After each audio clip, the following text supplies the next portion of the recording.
I would never wait for something to let it go to waste. With everything at stake,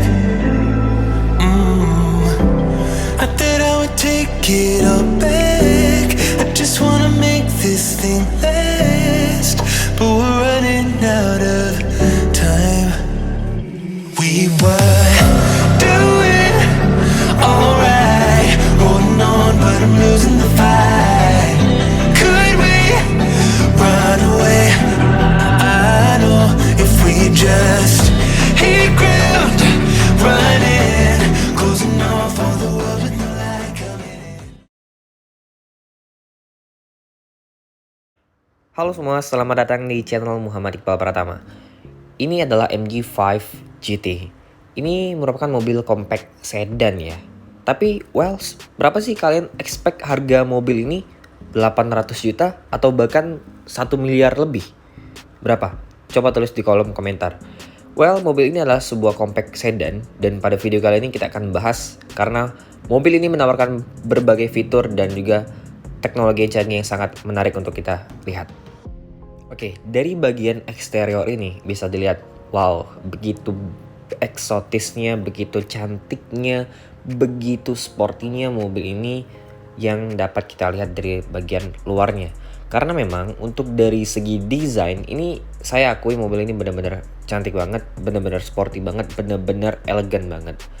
Tapi apakah kalian expect bahwa mobil ini tuh kelasnya adalah sedan compact yang dijual di Indonesia? Seperti contohnya apa sih? Honda City Sedan dan juga Toyota Vios ataupun bahkan Mazda 2 sedan yang baru saja dijual resmi secara resmi di Indonesia. Nah, mobil ini masuk ke kelas tersebut. Tapi dari segi desain ini saya rasa dia berada di atas level dari pesaing-pesaingnya tersebut. Nah, yang kita lihat mobil ini bahkan bisa masuk ke kelasnya Civic yang mempunyai kelas yang berbeda, desain yang berbeda dari sedan compact yang biasa kita lihat di Indonesia.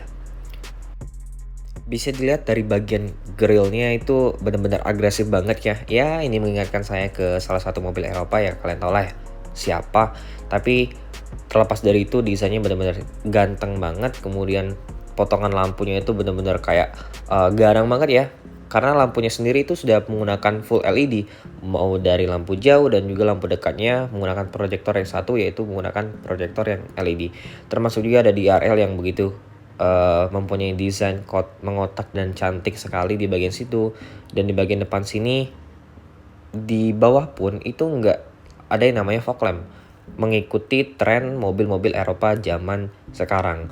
Dan di bagian bawah itu sendiri ada seperti bagian di bumper itu bolongannya asli loh teman-teman. Jadi bolongannya itu asli, masuk dari bagian bawah mengalirkan udara ke bagian ban untuk meningkatkan rem. Iya, seperti mobil yang mempunyai performance yang benar-benar sangat tinggi ya mobil ini. Dari bentuk desain, kemudian dari berbagai macam fitur eksterior, aksesoris yang ditawarkan dari bagian depan ini tuh memperlihatkan mobil ini mempunyai performance yang benar-benar tinggi banget sih. Sekarang kita coba lihat bagian dari mesin yang digunakan oleh mobil ini. Oke, sekarang kita lihat seperti apa mesin yang digunakan oleh MG5 GT ini. Oke, membukanya itu masih menggunakan manual ya. Memang ya jelas lah kita mengingat kelasnya ini mobilnya adalah sedan compact yang dijual di Indonesia ya. Masih menggunakan model yang seperti ini. Jadi belum yang menggunakan hidrolik pegas seperti itu. Nah, untuk mesinnya sendiri ini menggunakan mesin 1500 cc yang disalurkan ke dua roda depan melalui sistem transmisi CVT, dan tenaga yang dihasilkan oleh mobil ini adalah 114 PS dan torsinya ya cukup besar lah, 150 Nm dibandingkan dengan pesaing di kelasnya yang torsinya di bawah itu. Tapi tenaga tersebut bukan yang terbesar untuk di kelasnya karena ada Honda City Sedan yang tenaganya itu 121 PS. Nah, dari konfigurasi tersebut dia menggunakan mesin yang nggak menggunakan turbo ya. Jelas ini adalah mesin NA, normally aspirated engine, yang tenaganya nggak dibantu dengan turbo. Ya, mengingat kelasnya ya kita maklumi karena memang di kelasnya itu mesin-mesin yang digunakan juga sama 1500 cc NA. Oke. Sekarang kita lanjut bahas dari bagian samping eksterior mobil ini. Nah, di sini nih benar-benar poin yang banget saya suka ya. Karena bisa dilihat mobil ini tuh bukan sekedar hanya mobil sedan compact, karena dia tuh mempunyai tema dari mobilnya itu sendiri, yaitu sedan compact coupe 4 door. Jadi sedan coupe yang kecil dan mempunyai 4 pintu. Nah, di bagian belakang sini tuh benar-benar ada desain yang benar-benar yang ditarik ala mobil coupe yang benar-benar cantik ya. Kemudian dari bagian belakang situ sendiri ada lekukan-lekukan yang membuat mobil itu tampil terlihat sangat seksi bentuknya. Ada sedikit bentukan yang membulat, kemudian dari desain velgnya juga itu sangat mendukung ya. Itu juga sporty walaupun memang ukurannya nggak terlalu besar, tapi dari sini aja kita bisa lihat bahwa keempat roda yang digunakan oleh MG5 GT ini menggunakan rem yang sudah disc brake semua di keempat rodanya karena mendukung tema yang sporty dari mobil itu sendiri. Nah, ini untuk di bagian belakangnya. Di bagian belakang ini dia mengikuti bentuk desain ya dari bagian depan, samping, dan belakang ini dia senada ya. Memang dari tarikan garisnya itu membentuk sedan coupe yang benar-benar ramping, tapi terlihat juga kekar dan ngebolt ya dari bagian belakang itu, walaupun kelihatan ya nggak terlalu lebar mobilnya. Tapi desain lampunya itu mengikuti bahasa desainnya yang sudah menggunakan desain lampu LED. Kemudian di bagian bagasinya itu kacanya itu melandai dari tengah sampai ke belakang, yang tampilnya itu benar-benar cantik banget dan elegan mobilnya kelihatan. Di bagian belakang sini ada beberapa detail yang agak kurang saya suka karena memang dia menerapkan knalpotan palsu. Jadi ya trennya seperti mobil-mobil Eropa sekarang yang digunakan di Audi, di Mercedes-Benz yang menggunakan knalpot palsu seperti itu.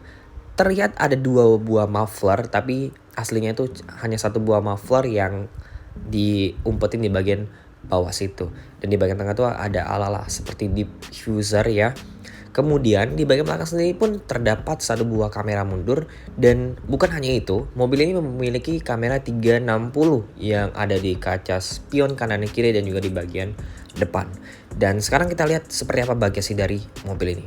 Untuk ukuran bagasi ini tergolong cukup besar ya, karena memang panjang dari mobil ini sendiri itu bahkan lebih panjang daripada Honda Civic yang notabene berada di atas kelas mobil ini, yang otomatis membuat kapasitas dari bagasi mobil ini sedikit lebih besar daripada pesaing yang ada di kelas compact sedan yang di Indonesia. Nah, untuk ban serepnya sendiri ini menggunakan space saver, jadi berbeda ukuran dengan keempat roda yang ada di luar. Sekarang kita masuk ke bagian interior, kita lihat seperti apa cantiknya dan juga sportinya bagian interior dari mobil ini, karena di bagian interior itu salah satu spot favorit saya di bagian cockpitnya. Oke, let's go, kita lihat. Kita masuk ke bagian interior. Wow, ini masuknya aja ini udah bener-bener menggugah banget ya. Bisa dilihat desainnya itu seperti kokpit pesawat tempur. Ya mungkin agak sedikit berlebihan saya bilang seperti itu, karena memang desainnya tuh cantik banget sih. Untuk sistem masuk ke dalam mobil dia sudah pakai yang modelan keyless smart key. Di sini ada tombol untuk lock, kemudian tombol untuk membuka bagasi belakang, dan untuk tombol locknya. So, ini kunci ini sebenarnya termasuk kunci yang memiliki bobot yang cukup berat, dan saya rasa ini kunci yang termasuk kunci-kunci premium ya, karena bobotnya ini berat. Kita taruh di sini. Wow, saya coba ingin mengagumi dulu seperti apa interior dari mobil ini. Oke, tombol start stop engine-nya ada di sebelah sini. Dan kayak bisa kalian lihat, wow, dia sudah pakai layar digital.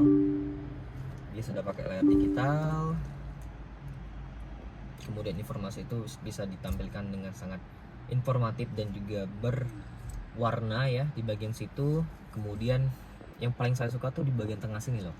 Ini desain multimedianya itu seperti gadget yang mempunyai ukuran dimensi seperti 21:9 kayak ini. Ini ukuran layar, tampilan layar bioskop sih. 21:9. Ini panjang. Dan fitur-fiturnya bisa dilihat di sini, yang jelas dia sudah support yang namanya Apple CarPlay, Android Auto. Itu sangat mempermudah karena kita bisa punya navigasi sistem seperti Google Map, Waze, dan juga peta dari Apple. Kemudian sini ada fitur-fiturnya juga ya. Banyak sih fiturnya, nanti kita coba lihat. Nah, saya mau detailin sedikit apa sih bedanya varian tengah ini Ignite dengan varian Magnified yang ada di atasnya. Karena menurut saya sih dengan perbedaan harga yang hampir sekitar 35 juta rupiah, itu nggak terlalu banyak yang bisa kalian dapat di varian tertingginya. Karena varian tertinggi itu lebih mengedepankan sistem keamanan, safety ya, safety radar, bukan safety yang seharusnya ada di mobil. Mobil ini juga safety. Mobil ini memiliki 4 buah airbag.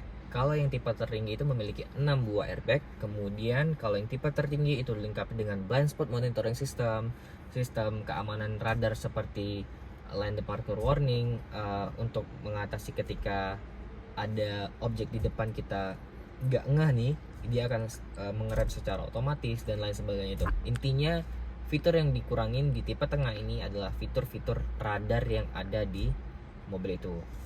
Kemudian juga untuk kursinya di bagian sisi driver, untuk yang tipe tengah itu masih secara manual. Kalau yang tipe tertinggi sudah menggunakan modelan yang elektrik. Selebihnya sama, fitur-fiturnya seperti ini, tampilannya juga sama seperti ini.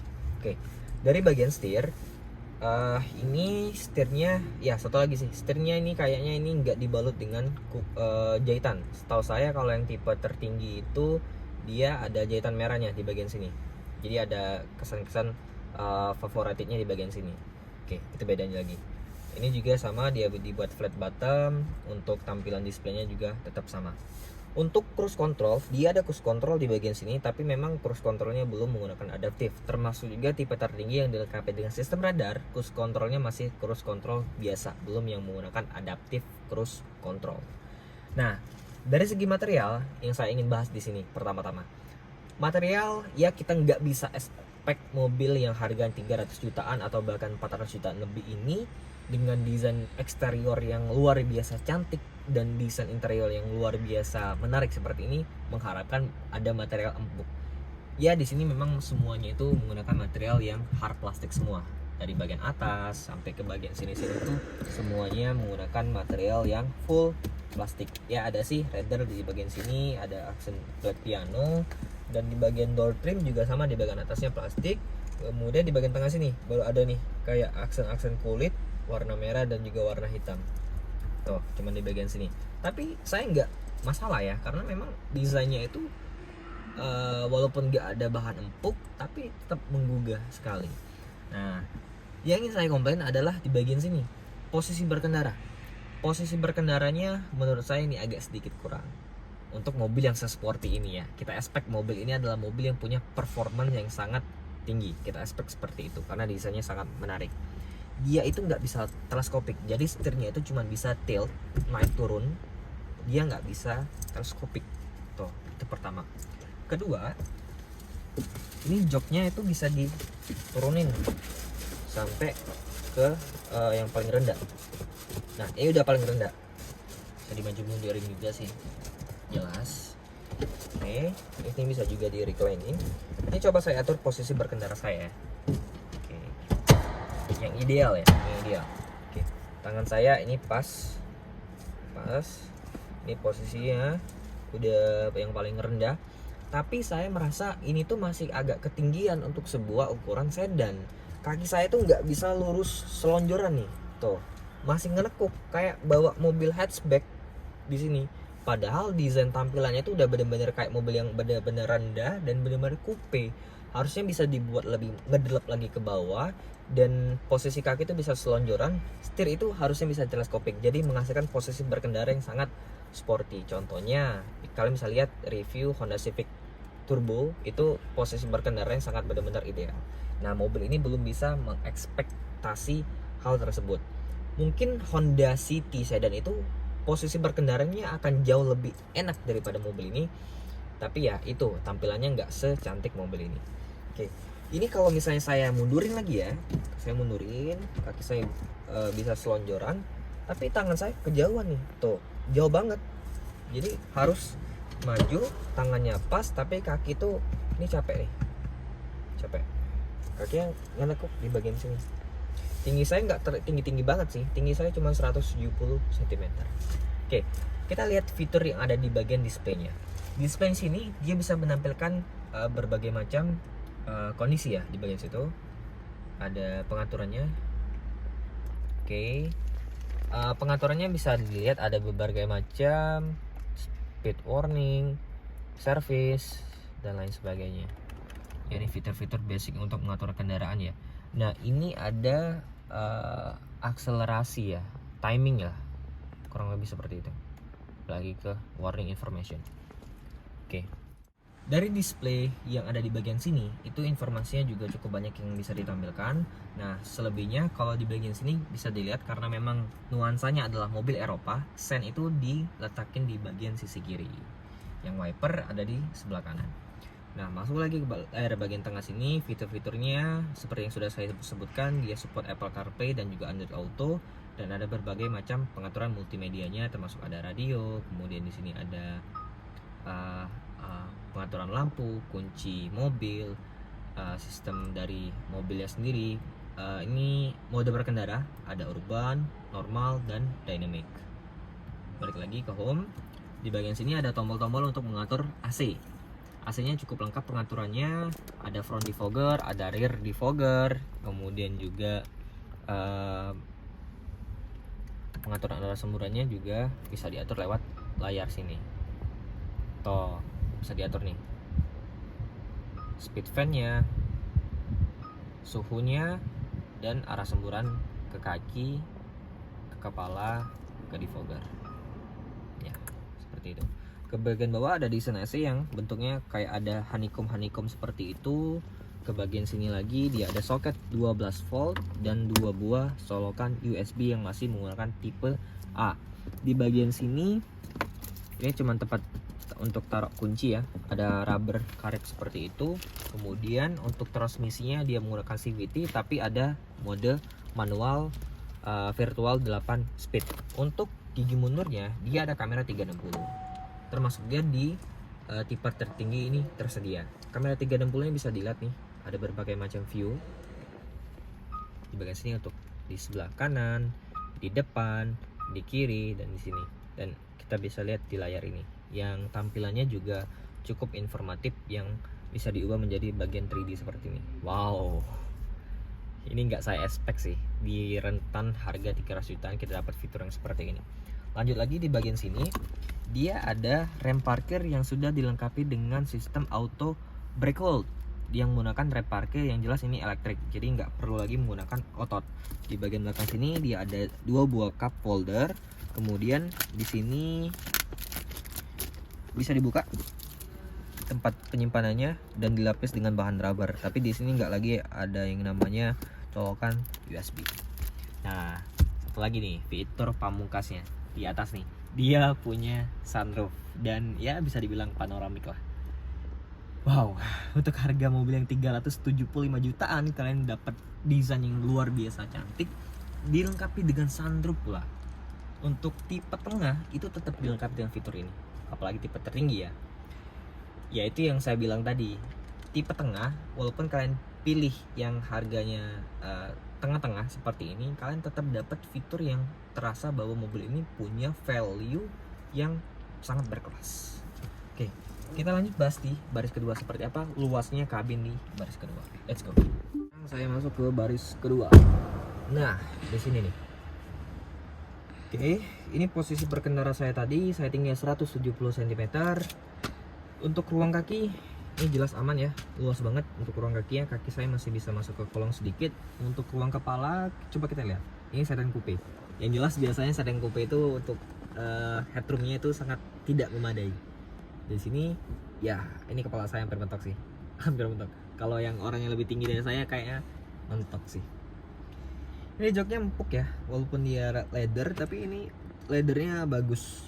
Di bagian door trim sama seperti di depan pattern-patternnya sama, ada jahitan-jahitan berwarna merah juga di bagian sini.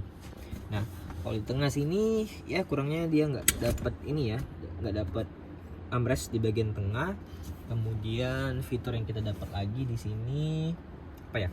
Nah, di sini nih, kebanyakan pemain di kelasnya itu belum memberikan ventilasi AC untuk penumpang di baris keduanya, tapi ini tetap dikasih ventilasi AC dan ada satu buah colokan USB tipe A. Ada satu buah laci penyimpanan kecil di bagian sini, dan untuk ukuran tunelingnya di bagian tengah sini termasuk tergolong kecil ya. Kalau misalnya duduk di tengah ini nggak akan jadi problem yang sangat bermasalah. Oke, saya masih nggak ini ya untuk mengagumi desain interior dari bagian depannya. Terlihat banget dari belakang sini desainnya itu memang driver oriented dan bener-bener keren banget. Wow, untuk harga mobil yang 375 juta rupiah seperti ini, kita buat kesimpulan di luar. Oke, jadi kesimpulannya dari review kali ini adalah worth it kah mobil ini MG5 GT? Jawabannya yes, ini worth to buy banget ya, karena dengan fitur yang ditawarkan, teknologi, desain, ini sangat worth it untuk dipertimbangkan untuk memilih mobil ini. So, buat teman-teman yang ingin tanya-tanya atau ingin beli produk MG, bisa langsung kontak marketing yang ada di deskripsi di bawah. Dan thank you for watching. Goodbye.